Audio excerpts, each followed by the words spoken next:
Hello viewers, in this video we will learn how to format the table. In the last video we learned how to enter the formulas for total, average, percentage, result, division and rank.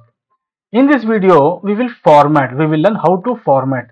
Okay, so this is also very important video. Okay, right, let us start. So if we print this file, how it will appear on the page, let us see.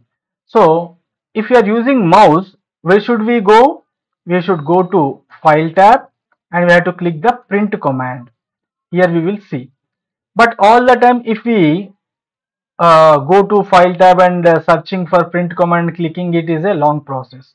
So that's why what can we do? We can add a print preview button to the quick access toolbar. So how to add? So here drop down list button is there, no? Okay, quick access toolbar. At the end of the quick access toolbar, click this triangle button and here you will see print preview and print command. If you click this command, it will be added to the quick access toolbar. Right, so we can easily click to start. Okay, so here you see only data is there, no borders, nothing. Right, so can we print in this way for our office purpose? Okay, what our boss will say if you print this, if we print like this. All right, okay, అయితే ఇప్పుడు మనం ఏం చేద్దాము అంటే ఎలా format చేయాలి అనేది నేర్చుకుందాం. ఓకేనా, రైట్. ఇక్కడ మనం ఒక విషయం గమనించవచ్చు, ఇక్కడ ఏముంది, బార్డర్ ఉంది కదా. ప్రింట్ ప్రివ్యూ చూస్తే ఏం కనబడుతుంది, ఇక్కడ డివిజన్ వరకే వస్తుంది కదా, ఎందుకంటే డివిజన్ పక్కన ఏముంది, ఇక్కడ బార్డర్ ఉంది. ఇది పేజ్ 1, ఇది పేజ్ 2. చూడండి, ప్రింట్ ప్రివ్యూలోకి వెళ్ళి చూస్తే ఏమవుతుంది, ఓకే 1 and 2. ఇప్పుడు నెక్స్ట్ పేజ్ ఇక్కడ క్లిక్ చేయండి, ఇలా కనబడుతుంది. మరి ఇది కూడా మనకు ఫస్ట్ పేజ్లో రావాలంటే ఎలా అనేది మనం చూద్దాం, ఫార్మాటింగ్లోనే చూద్దాం. Okay fine. అయితే ఇప్పుడు ఫస్ట్ ఏం చేద్దాము అంటే ఈ టేబుల్ మొత్తాన్ని సెలెక్ట్ చేసుకుందాం. ఓకే, మౌస్తో మొత్తం సెలెక్ట్ చేశాను. ఇప్పుడు రిబ్బన్ కూడా మనము ఎలాగో మన రిబ్బన్ పదే యూజ్ చేయాలి కాబట్టి దీన్ని ఏం చేస్తున్నాను, అన్మినిమైజ్ చేశాను. డబుల్ క్లిక్ చేస్తే మొత్తం కనబడుతుంది. ఇక్కడ ఫాంట్ గ్రూప్కి వెళ్ళి ఏముంది, ఇక్కడ హోమ్ ట్యాబ్ ఫాంట్ గ్రూప్లో ఏముంది, ఇక్కడ బార్డర్స్ ఉంది. ఈ ట్రయాంగిల్ బటన్ క్లిక్ చేయగానే ఇక్కడ ఏముంది, ఆల్ బార్డర్స్. దీన్ని క్లిక్ చేయండి, మనం సెలెక్ట్ చేసిన టేబుల్ మొత్తానికి కూడా ఏమొచ్చింది, ఆల్ బార్డర్స్. ప్రింట్ ప్రివ్యూ చూడండి, వచ్చిందా లేదా, రైట్. ఇప్పుడు ఇది మొత్తం పేజ్ మనకేమవుతుంది, మొత్తం పేజ్ కనిపించేలా అది జూమ్ అవుట్ అయ్యింది. ఇక్కడ ఏమన్నా క్లిక్ చేసామనుకోండి, ఈ బటన్ క్లిక్ చేస్తే ఏమవుతుంది, జూమ్ ఇన్ అవుతుంది. చూసారా, అంటే ఈ సైజులో ప్రింట్ అవుతుంది. ప్రింట్ ప్రివ్యూ ఎందుకు చూస్తామంటే ఈ డాక్యుమెంట్ ప్రింట్ అయిన తర్వాత ఎలా కనిపిస్తుంది, ఇగో ఇదే సైజులో కనిపిస్తుంది అనమాట. ఓకే, మళ్ళీ ఈ యొక్క జూమ్ అవుట్ బటన్ క్లిక్ చేస్తే ఏమవుతుంది, వచ్చేస్తుంది. ఇది జూమ్ టు పేజ్ అంటే పేజ్లో మొత్తం పేజ్ అంతా కనిపిస్తుంది. మళ్ళీ క్లిక్ చేస్తే ఏమవుతుంది, ఇది మనకు క్లోజ్అప్గా చూపిస్తుంది, అంటే ఏ సైజులో ప్రింట్ అవుతుంది అనేది. ఓకే, ఈ యొక్క బ్యాక్ బటన్ క్లిక్ చేయొచ్చు, కీబోర్డ్ పైన ఎస్కేప్ కీ అని నొక్కచ్చు. సరే, మరి ఓన్లీ ఇంత సింపుల్గా బాగుందా? ఇంకా ఇది ఇలాగే కావాలనుకుంటే ఇలా ప్రింట్ చేసుకోవచ్చు, కానీ దీనికి ఇంకా అడిషనల్గా ఏంటిది చూడండి, ఇక్కడ సీరియల్ నెంబర్స్, నేమ్స్ రెండు క్లోజ్గా వచ్చాయి కదా, ఒకటి రైట్. నెక్స్ట్ నేమ్స్, ఇవన్నీ చూడండి, నేమ్స్ అని ఎలా వచ్చాయి, మన బార్డర్కి క్లోజ్గా ఉంది కదా, రైట్. నెక్స్ట్ చూడండి, వర్డ్ అనేది ఇక్కడ ఉంది, మార్క్స్ అనేది మొత్తం సెల్లో మొత్తం రైట్కి వచ్చేసాయి. వాల్యూస్ అన్నీ కూడా ఎక్కడ ఉన్నాయి, బార్డర్లో ఉన్నాయి కదా. అది చూడడానికి ఎలా కనబడుతుంది, అగ్లీగా కనబడుతుంది, అన్ప్రొఫెషనల్గా ఉంది, అన్ఆర్గనైజ్డ్గా ఉంది కదా.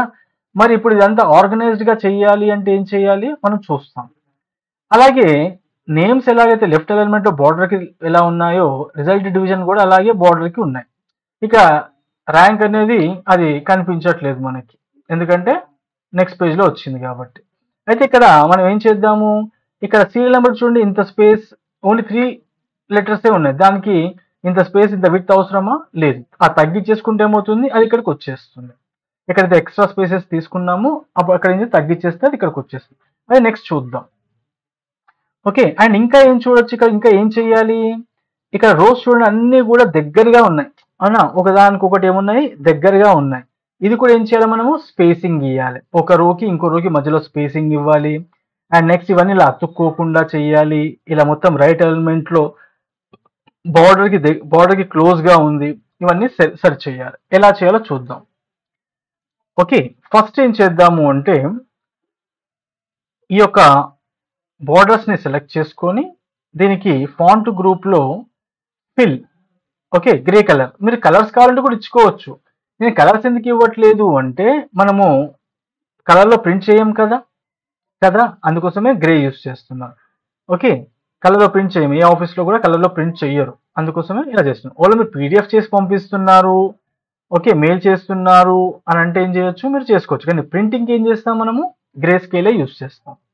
ఓకే, ఇవన్నీ గ్రే షేడ్స్ అన్నమాట. ఈ ఫస్ట్ కాలం అన్ని గ్రే షేడ్స్. రైట్, ఇది ఇచ్చేసాను. నెక్స్ట్ ఏం చేస్తాను, దీనికి బోల్డ్ ఇచ్చేస్తాను. ఇది అయిపోయింది.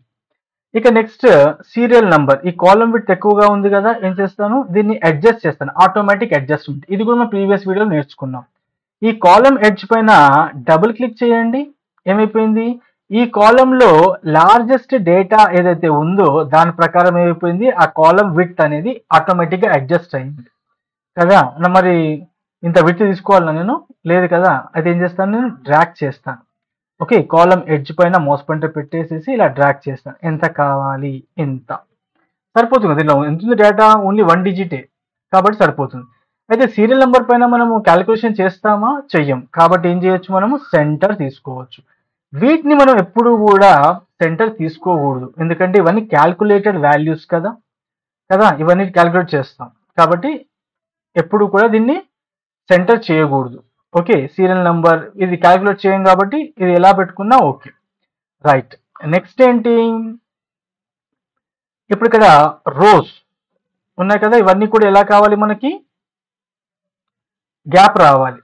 అయితే ఏం చేస్తాను, ఫస్ట్ రో నుంచి మొదలుకొని 6th రో వరకు సెలెక్ట్ చేసుకొని, రైట్, ఇప్పుడు ఏదైనా రో ఎడ్జ్ పైన మౌస్ పాయింటర్ పెట్టి ఏం చేస్తాను, ఇలా డ్రాగ్ చేస్తాను. చూడండి, సెకండ్ నెక్స్ట్ రోకి ఏం చేశాను, మధ్యలో ఆ లైన్ వచ్చే విధంగా సెట్ చేశాను. అంటే నాకు ఇంత సరిపోతుంది అనమాట. ఓకే, రైట్, వచ్చింది. ఇప్పుడు ఏమైపోయింది, డేటా అంతా బాటమ్ లో ఉంది, ఎందుకంటే ఇక్కడ చూడండి అలైన్మెంట్ గ్రూప్ లో ఏముంది, డేటా బాటమ్ లో ఉంది.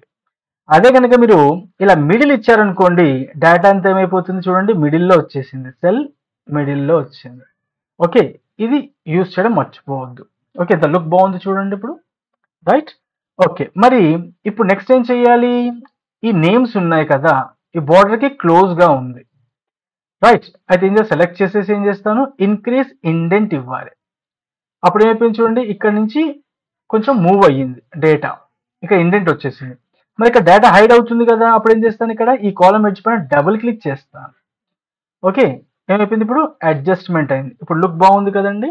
రైట్, మరి ఈ వాల్యూస్ సంగతి ఏంటి, ఇవన్నీ ఎలా ఉన్నాయి, రైట్ ఉన్నాయి. మరి సెంటర్ ఇవ్వచ్చా, ఇంతకుముందు చెప్పుకున్నాం ఇలా ఇవ్వద్దు అని. ఎందుకు ఇవ్వద్దు అంటే ఇప్పుడు చూడండి ఇక్కడ కాబట్టి అన్ని ఏమవుతున్నాయి, 2 digits లో ఉన్నాయి. కొన్నిసార్లు వన్ డిజిటే వచ్చింది అనుకోండి, అప్పుడు చూడండి ఎలా వచ్చింది, దీనికి సెంటర్ అయ్యింది కదా, అందుకోసమే ఇలా ఇవ్వకూడదు. మనం ఇవన్నీ వాల్యూస్ ఎలా ఉండాలి, రైట్ ఎలిమెంట్ లోనే కదా ఉండాల్సింది.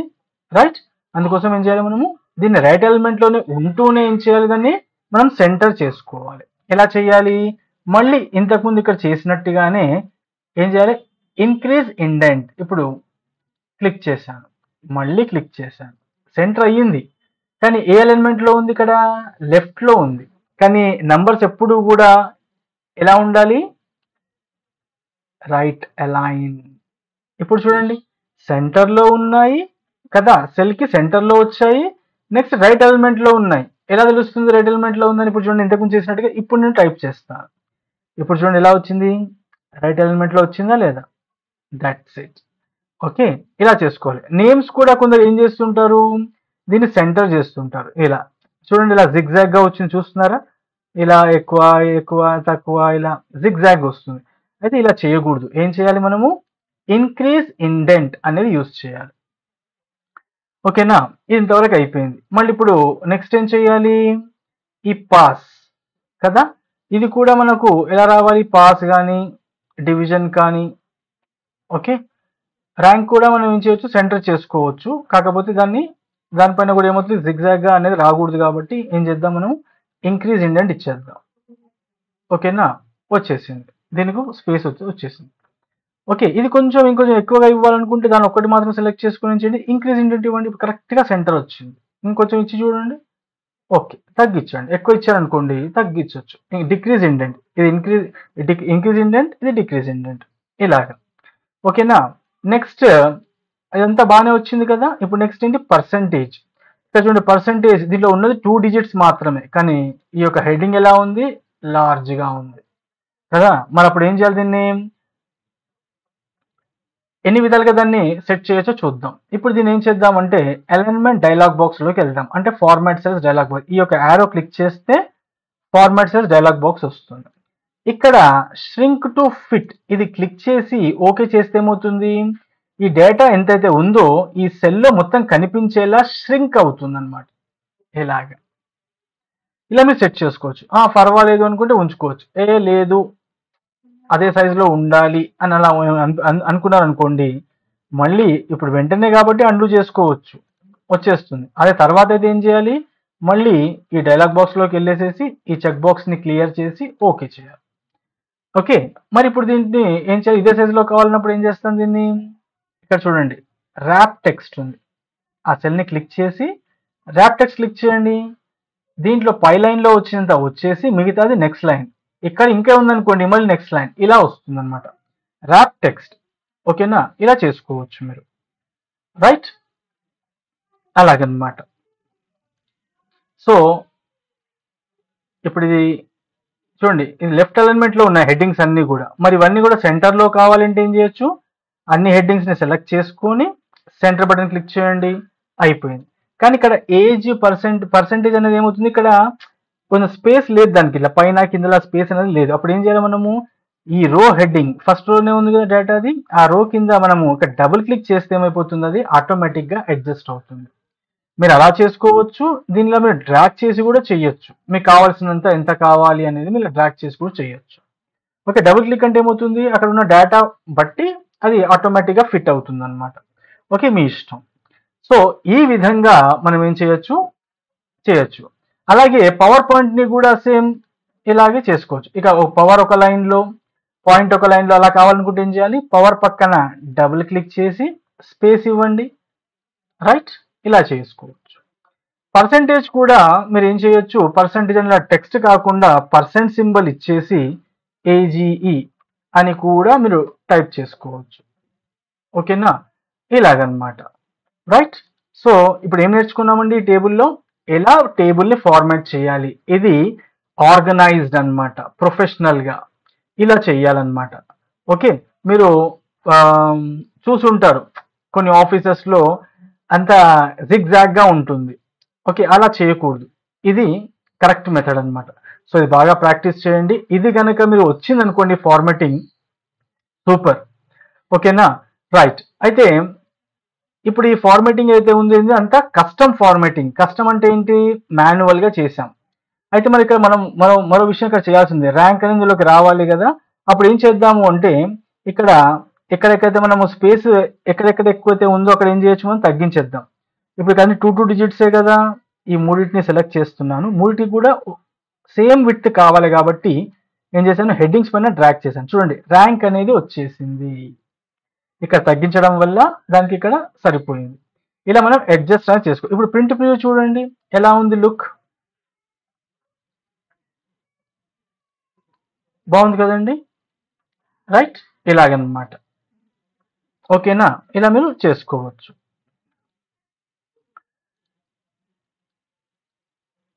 నెక్స్ట్ ఇదే టేబుల్ని క్విక్గా ఎలా ఫార్మాట్ చేయాలో చూద్దాం.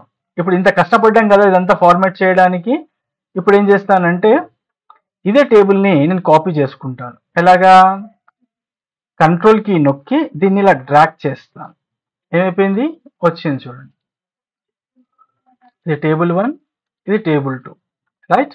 ఇప్పుడు దీనికి ఉన్న ఫార్మాటింగ్ అంతా కూడా ఏం చేస్తాను, నేను తీసేస్తాను. ఎలాగా? సెలెక్ట్ చేసి ఓకే, ఇక్కడ ఫార్మాట్, క్లియర్ ఫార్మాట్స్ మొత్తం పోయింది. ఓకేనా? రైట్. ఇప్పుడు దీనికి ఏం చేస్తాను అంటే ఆటో ఫార్మాట్ అని ఉంటుంది. ఇక్కడ ఫార్మాట్ యాజ్ టేబుల్. ఓకే, ఇన్సర్ట్లో ఇక్కడ టేబుల్ అని ఉంటుంది. మీరు ఏదైనా యూస్ చేసుకోవచ్చు. ఫార్మాట్ యాజ్ టేబుల్ ఇచ్చేసి నాకు గ్రే స్కేల్ కదా కావాల్సింది, మీకు ఇష్టమైన గ్రే స్కేల్ అనేది ఇలా ఇచ్చేసేయండి. ఇక్కడ బోర్డర్స్ ఉన్నాయి కదా, ఇది ఇచ్చేస్తాను. జస్ట్ ఇక్కడ ఈ చెక్ బాక్స్ అనేది టిక్ అయి ఉండాలి, ఓకే చేయండి. చూడండి ఎంత క్విక్గా వచ్చేసిందో. అయితే దీనికి అడిషనల్గా ఏంటి అంటే మనము ఇవి చేసుకోవాలి. ఏంటి? ఈ యొక్క డెసిమల్స్ అనేవి తగ్గించుకోవటాలు, right. Next column with adjustment, అవన్నీ కామన్ అనమాట. సో ఇది ఏమవుతుంది, క్విక్గా అవుతుంది అనమాట. ఇలా మీరు యూజ్ చేసుకోండి. అయితే సెపరేట్ ఒకటి మనం వీడియో చేయబోతున్నాము. ఓకే, దీనిపైన ఆటో ఫార్మాట్ స్పెసిఫిక్గా. ఇది జస్ట్ మీకు ఇక్కడ చూపించాను. ఫార్మాట్ యాజ్ టేబుల్ అనే కమాండ్ యూజ్ చేసుకోవచ్చు అని. ఓకే, అయితే ఇది మనకు వచ్చి ఉండాలి, ఇది కూడా తెలిసి ఉండాలి. ఆల్రైట్, సో నెక్స్ట్ వీడియోలో కలుద్దాం. బాయ్.